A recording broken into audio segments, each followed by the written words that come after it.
What's up, everybody? You've just tuned in to How About That Crypto Daily Vocab in under 10 minutes. I think I just did this video, but I'm going to do it again because I think it just got deleted. So that means that you're going to get even better video. All right, so today we're talking about Ethereum, Layer 1, and Layer 2. Just so if you don't know, this is How About That Crypto. My name is Robert. I'm Bitcoin Stylist. Check me out on Twitter at Bitcoin Stylist. My goal is simplifying and making more accessible the world of crypto, Web3, and digital assets. Please click on the link tree, subscribe, like, comment. I really need your feedback because I just want to make sure that I'm fulfilling my mission and making this easy to understand and accessible to you. Okay, so today we're talking about Ethereum, Layer 1, and Layer 2.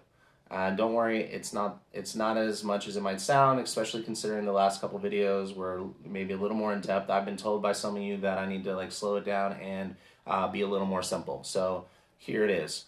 Okay, so first let's recap. We talked about blockchain and we talked about Bitcoin already. So I was told that my blockchain video was super hard to understand, and I thought maybe a visual would help.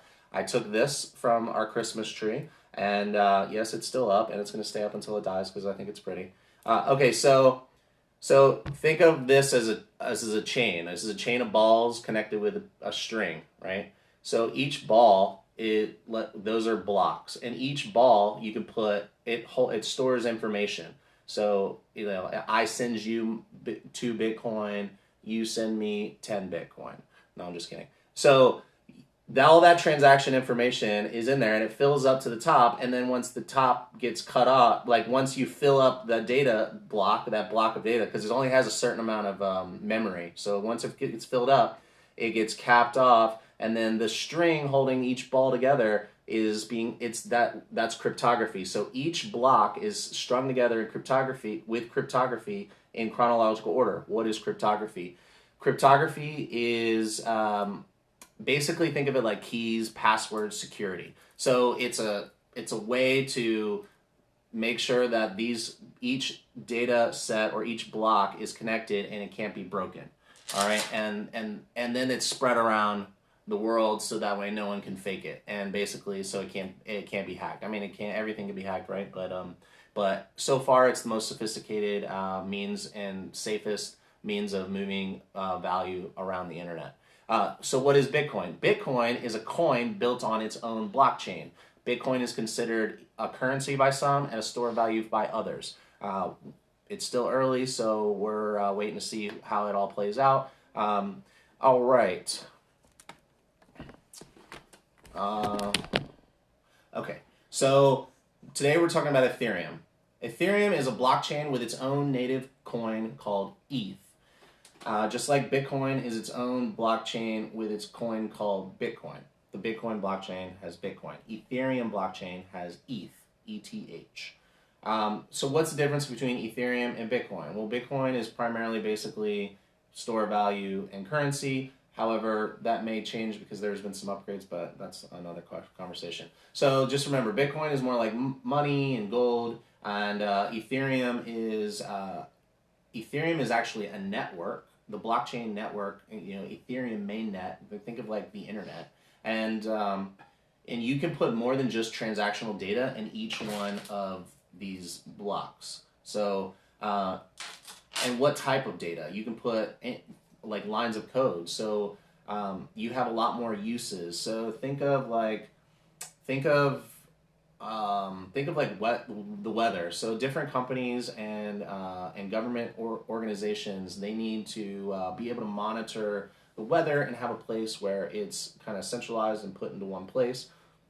So you can store the weather data in those blocks, and then companies can just go straight to this one chain, this one blockchain, and pull the information, and it's like much super faster than and then you don't have the data spread around all over the place. So that's one way. Also, a company can use it to store their inventory. So that way, no one can be shady with the inventory. You can always go back and be like, hey, look, this is there. Where is it?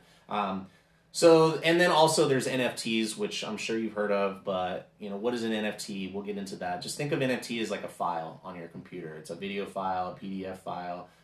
a JPG file just for now, and just think of it like that. And so those can be stored on the blockchain, which is different than Bitcoin. So Ethereum is similar to Bitcoin, except for in each block, you can put more than just transactional data. You can put up like all kinds of information.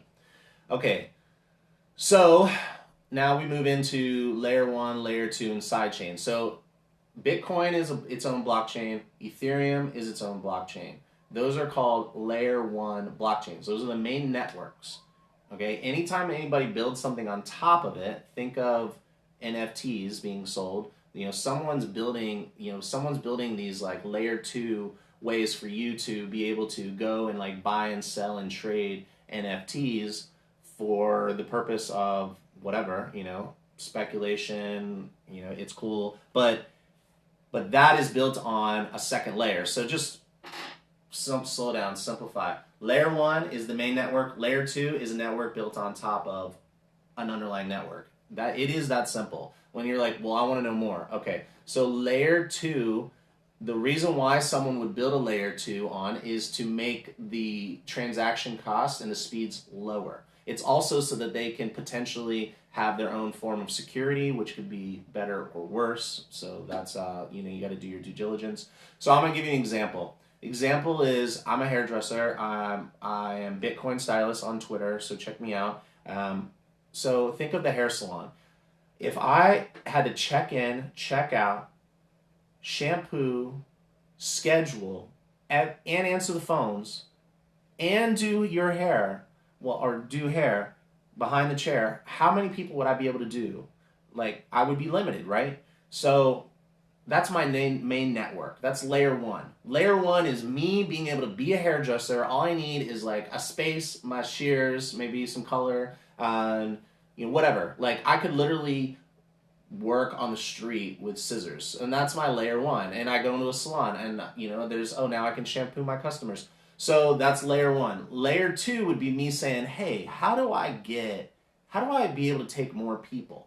And I could even make more money. And I could it's not even I could make more money. I could actually, each one of my guests that sit in my chair can have a better experience because I'm not stopping to check someone in or answer the phone, or they're not waiting 10 minutes for me to like finish sweeping up after my customer. So the layer 2 is a system built into the salon, which would be like a front desk, not just a physical front desk and not just a person behind the front desk, but a procedure to check people in, check people out, and how to answer the phones, how to walk people back to get changed, how to shampoo, etc. So that would be the layer 2. So layer 1 is me doing all the work at the salon, and then we come up with a new system that we build right on top of my abilities that helps ease the burden of all of the stuff that I'm doing so I can focus on what I want to do. That's layer 1 and layer 2. Okay, so, and then you might also hear the term sidechain. Sidechain and layer 2, just think of them as interchangeable. Sidechain just has their own layer of security, all right? Okay, so let's wrap it up. Ethereum and Bitcoin are layer 1 blockchains, meaning they are main blockchains. They are the main blockchains of the main network. Ethereum is basically Bitcoin, except for you can have more than just transactional data built in. What's up? I'm waving high. And then layer 1 versus layer 2. Layer 1 is the main network. Layer 2 is built on top of it to make things easier and to control transaction costs and speed. It seems like a lot to unpack, but think of building networks on top of each other and the network effects of that. Okay, so hope you liked this video. Is it too much? Is it too little? Let me know. Leave a comment below. Check out the links in the bio. That'll take you to the link tree, and it'll take you to the YouTube. All the links and supporting information will be there if you want to go do a deeper dive. I appreciate your time, and tune in shortly, and I'm going to get into today's news. Okay? Take care. Huddle on.